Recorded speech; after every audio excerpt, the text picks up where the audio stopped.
Is image veneration idolatry?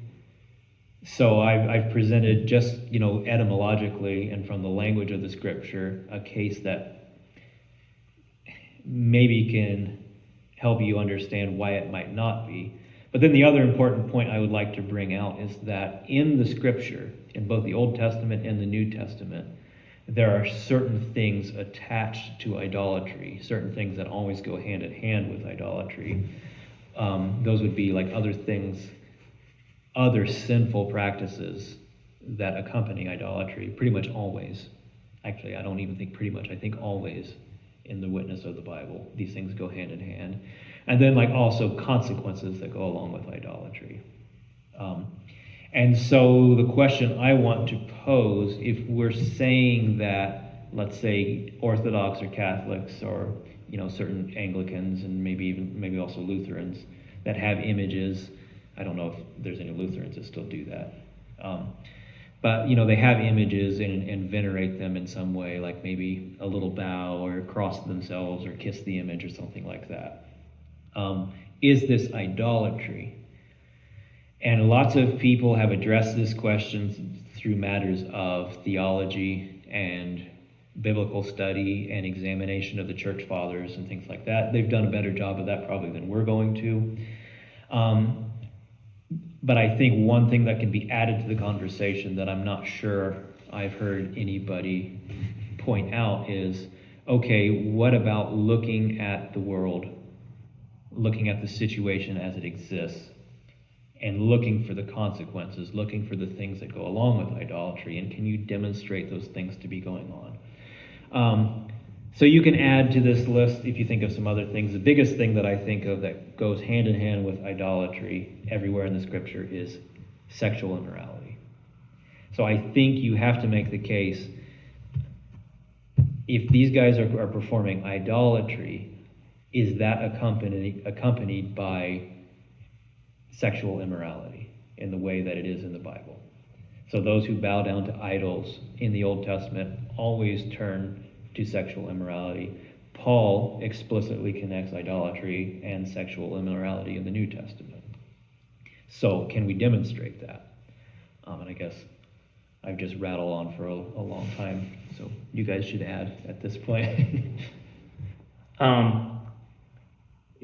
Yeah, so I guess basically the question you're asking then is, can we look at churches that practice image veneration and say that there's a lot of sexual immorality in those churches compared to the churches that don't practice veneration of images? Yeah.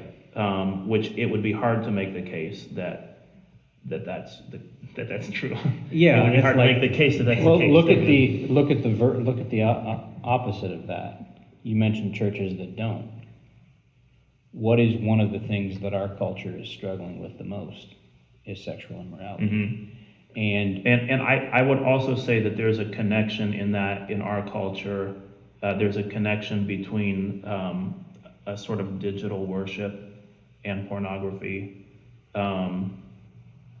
Like there's a sort of idolatry. There's a sort of like total devotion to the computer screen that often precedes porn addiction. Yeah. Well, and like there are people out there who say that pornography is the iconography of demons. But like I would argue like it even goes beyond that. It's like pornography is demonic idols because, well, to put it bluntly, you offer a sacrifice to it. You give an offering, like an actual physical offering to it. Mm-hmm. So like it's even worse than that. Mm-hmm.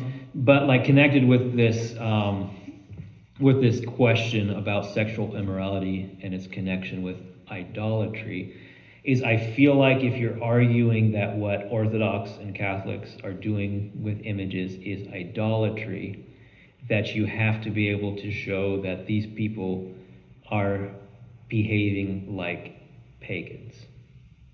Now, I think in the case of Roman Catholics, you can point to some famous scandals in the Roman Catholic Church and say this is demonic behavior. And so you might be able to make a case there like, look, there's demonic behavior arising here that is the sort of demonic behavior that accompanies idolatry. I think when you look at the East, when you look at the Eastern Orthodox churches, you can't make that same argument. Now, there is something different between the two. The Catholics venerate their images in a different sort of way and have a different sort of images. Like the Catholics have statues. I think the Catholics tend to have more nudity in their imagery. Just as some examples. So when looking at the very least, when looking at Eastern Orthodox and Anglican practice, I think you're going to have a hard time. My Catholic friend gave me a nude statue of Venus. Interesting. Sorry, I shouldn't treat that as something that can be generalized to all Catholics. But that is true. Oh my. I hope that it is an open display. No, actually, I moved out of a house and I left it there for my renters, I guess. They probably think you're a weird guy. Oh my. Yeah, I don't think my wife really wanted it. I hope you didn't really want it either. So you could, with what we're talking about here, you could go to this idea then that the culture or the church generally in the West is struggling with an idolatry of its own. Yeah, well, so I would point, I'm just going to point towards Anabaptist culture and say there's some serious problems with sexual immorality going on in the Anabaptist culture, which suggests that we're probably the ones committing some kind of idolatry, sorry, I should be more clear with my words. We're probably the ones committing some form of idolatry, and maybe we should be a little more careful before pointing fingers at other people and claiming they're idolatrous. I think that's fair. Especially when we're showing the evidences and they are not. Yeah. That's a fair, and I think that's a fair question at the very least. I think that it's one of those things where you ask the question, what